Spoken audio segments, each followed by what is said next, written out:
That was absolutely beautiful, that transition, man.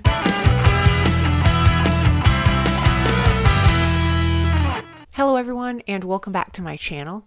I am Molly, and in this video I'm going to be listening to the album The Dark Side of the Moon by Pink Floyd. Now this is one of those records I've seen the album cover for it plastered everywhere on t-shirts, on posters, and yet I have never heard this record before. And this is the band's 8th studio album that they released in 1973, so yeah, I'm very curious to finally listen to this album and just see what I'm going to think of it. Alright, starting this album off is track 1, which is called Speak to Me.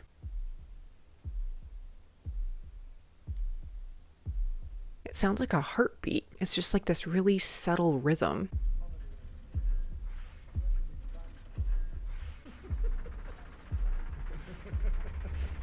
Some laughing.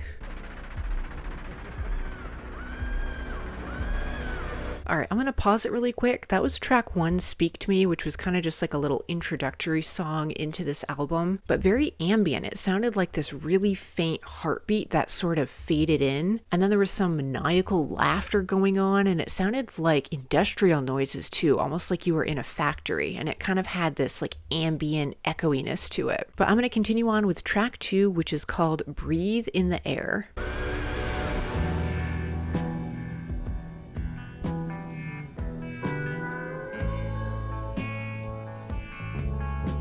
We've got some really beachy sounding twanginess going on here.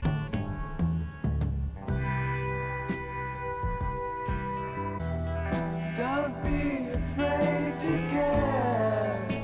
There's something so soft about this track. It's very relaxing. It has almost a tenderness to it. How you live, how you fly. Run, rabbit, run. I love how this track all of a sudden got like this infusion of energy for a second. How you live, how you fly, and how you pray. Okay, again, another seamless transition into the next track, but that was track 2, Breathe in the Air. It had this really relaxing sort of meanderingness, almost like the tide coming in and out, like this slow, gentle back and forth quality. And it almost sounded like there was maybe some slight harmonizing on the vocals. I couldn't tell for sure. It was almost giving his voice like this very slight muffled quality. But continuing on with track 3 is On the Run.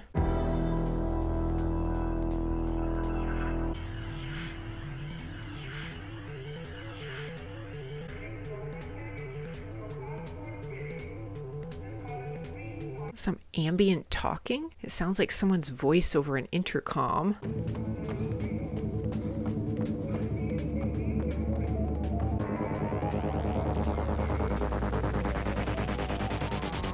And now it's like a helicopter flying overhead, like helicopter blades, that sound effect.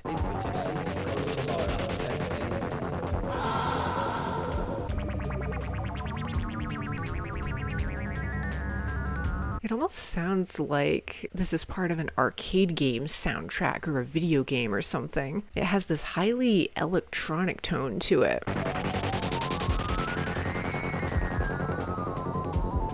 Okay, now the heartbeat is back too, that pulsing in the background.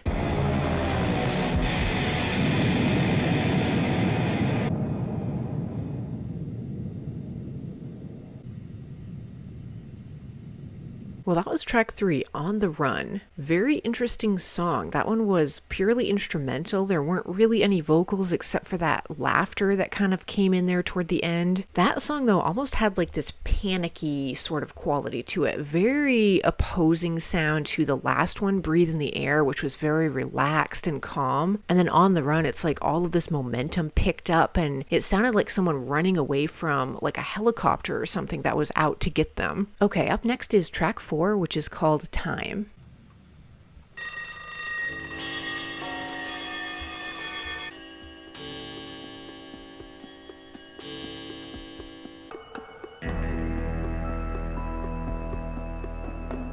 There's such a big openness to this percussion. It almost sounds hollow or something, like it's just kind of echoing around this big empty room.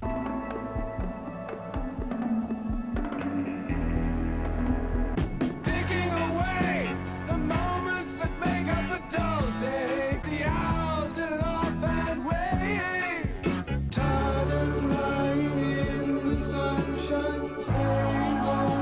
love how this song kind of had this more energetic punchiness and then it kind of smoothed out there all of a sudden.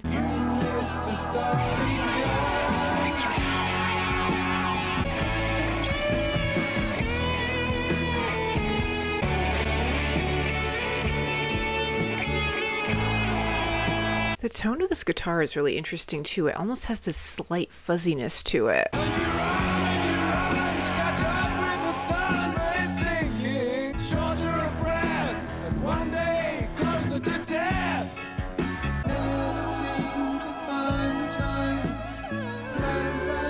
All right, we've got a background vocalist. It's kind of adding that sort of gentle element to this chorus here.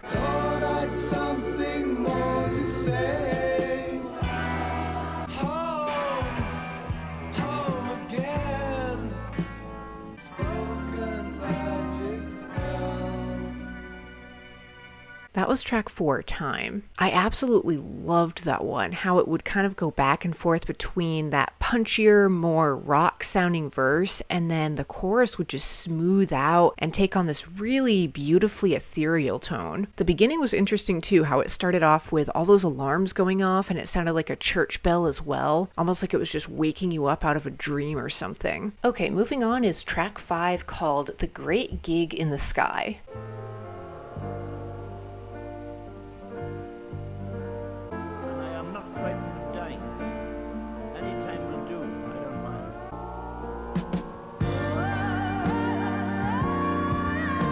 I love how I think it was the guitar, that tone kind of kept going up like that, and then we kind of entered into the more energetic portion of this song. That was cool.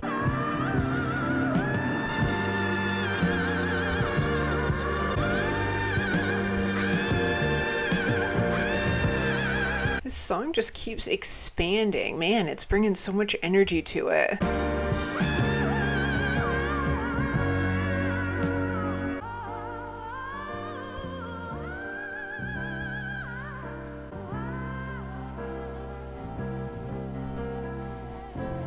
Again, there's such a lullaby-esque quality to this song. Even though it's bringing a lot of energy through, especially with these vocals, there's still this sort of gentle back and forth quality to it.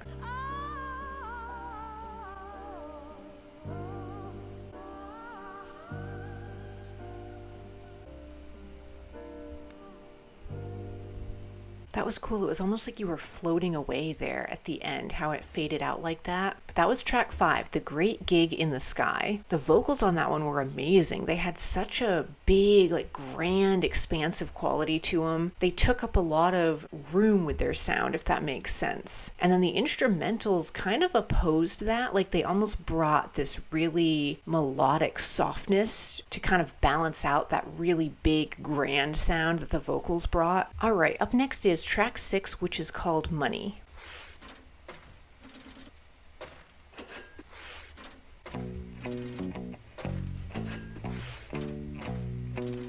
Fun start to this one. I like how they're using these money sounds as their percussion. Very playful. Money!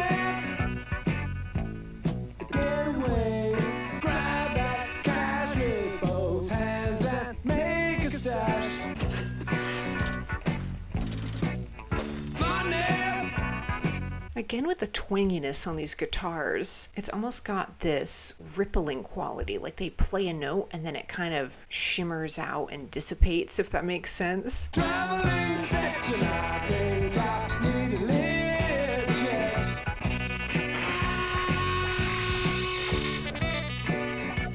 All right, we got some saxophone, it sounds like, coming in.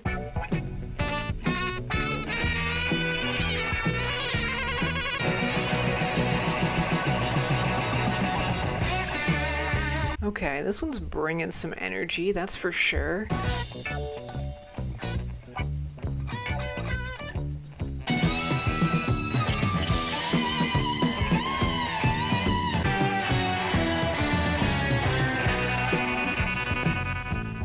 That tone right there, I love that sound. No surprise that they're giving none away. I certainly was in the right.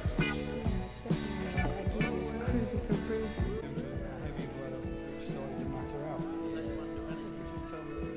All right, I'm going to pause it really quick. It kind of started transitioning there into the next song, but that was track 6, Money. That was such a fun, creative song to listen to. I loved all of the little things they were doing with the instrumentals. And then at the end, how he said the word away and the song kind of started to fade out, almost like it's floating away from you or something. And I'll say this album, when I clicked play, I was not expecting to hear a saxophone solo on one of these tracks, that's for sure. That definitely surprised me, but it brought in such a cool jazz element to that track. All right, moving right along to track 7 is Us and Them. I don't know, I was really drunk at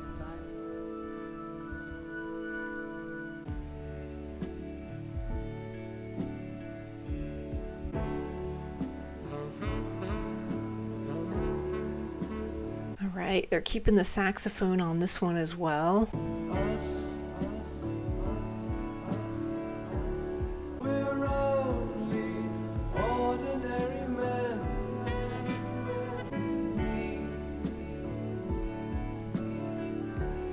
I love all of this echoiness that they're implementing. Again, it almost has this spacey, sort of floaty sound to it.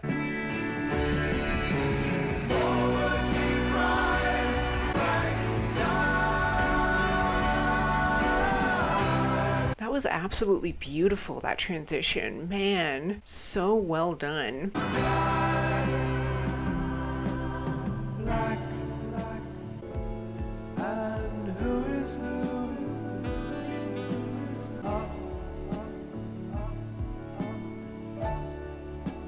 I loved that little isolated piano note just there. Round and round, round, round and round, round. Haven't you heard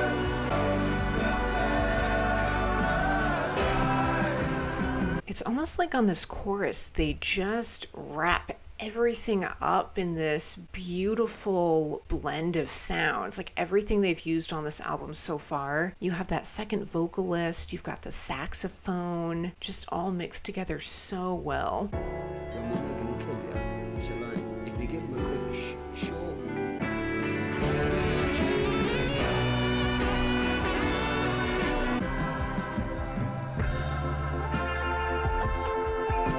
Man, that was another really seamless transition into the next song, but that was track 7, Us and Them. Just an absolutely gorgeous blend of so many sounds going on, and yet they kept it extremely cohesive and so beautifully put together. It started off so minimal with that organ, it sounded like, and then when that chorus came in, it just kind of swept you up in this beautiful whirlwind almost. I never got tired of that chorus. Every time they introduced that on that track, I just absolutely loved it. All right, continuing on with track 8 is Any Color You Like.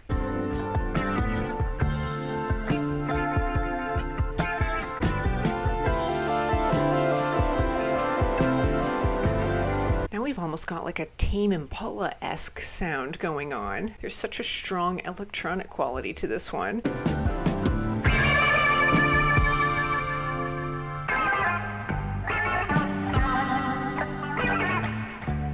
There's such a deep tone to these guitars, and there's this sort of distortion they're using that almost gives them this really watery, like ripply quality with their sound.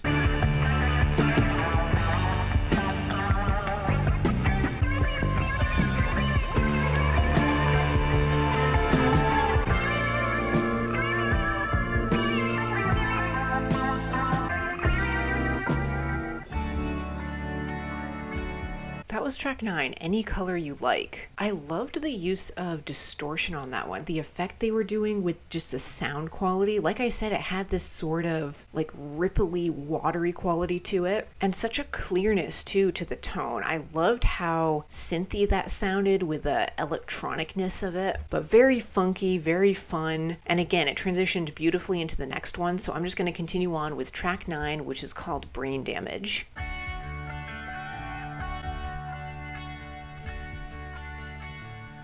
The lunatic is on the grass, The lunatic is on the grass. and every day the paper boy brings more.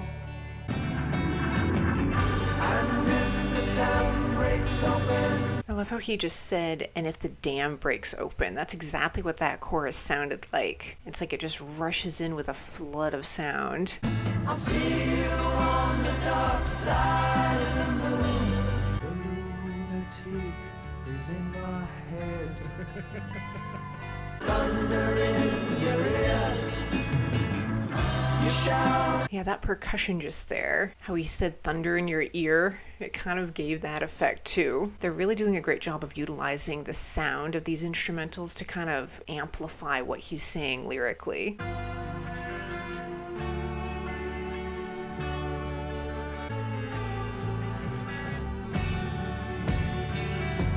That was track 9, Brain Damage. Kind of like track 7 with how they were doing the chorus. The verse was pretty minimal, and then they just built it up so beautifully into the chorus, which brought so many sounds blended together. I loved how the background vocalists came on the chorus as well. I was still picking up on these really little things though, like at the end there, the synth that sounded like came back in, and there was that laughing sound effect as well. Just a lot of sort of ambient things going on, but they were done really subtly. But I'm curious to see how this album is going to come to a close, so I'm going to continue on with the final song, which is track 10 called Eclipse. All that you touch and all that you see, big borrow or steal, and now you create. Alright, now there's a lot of vocalists, it sounds like. This one just keeps adding on all of these layers. And everything under the sun is in you, but I'm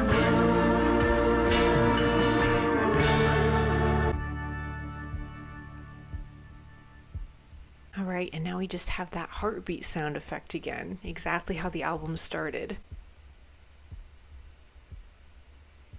Well, that was track 10, Eclipse. Just a really grand way to end that album. I love how they built it up so much. The percussion on that one too was really standing out to me. It created such a great bass for that song, and then when all of those vocals and everything came in, it just, again, was like this whirlwind of sound. It was so beautifully done. Well, that concludes my reaction to The Dark Side of the Moon, the 8th studio album by Pink Floyd. I absolutely loved the transitions between the tracks on this thing. I thought they were impeccably done, and I was really surprised too at the variety of effects and sounds on this thing. It definitely had a rock edge at times with the guitar, but they also brought in some electronic sounding elements, a sort of gentle, more melodic side as well. And I loved the use of the backup singers too. Just so many layers, and they did a fantastic job blending everything together. Track 2, Breathe in the Air, was definitely a standout for me. I loved how gentle that one was. It sort of had this lullaby-esque sound to it. Also on track 7, the way they would build those verses up into the chorus, I thought that was beautifully done. And I think my favorite on this album with one listen is track 4, Time. That one had a little bit more of a punchy edge to it, more of a rock quality. I loved the tuning of the guitars and everything on that one. But yeah, I can finally say that I've heard The Dark Side of the Moon. I'm so glad I checked this album out, and I'd love to hear more of Pink Floyd's discography as well. So let me know in the comments if there's any more of their albums you want me to hear. And yeah, as usual, thank you all so much for watching. Stay tuned, and I will see you in the next video.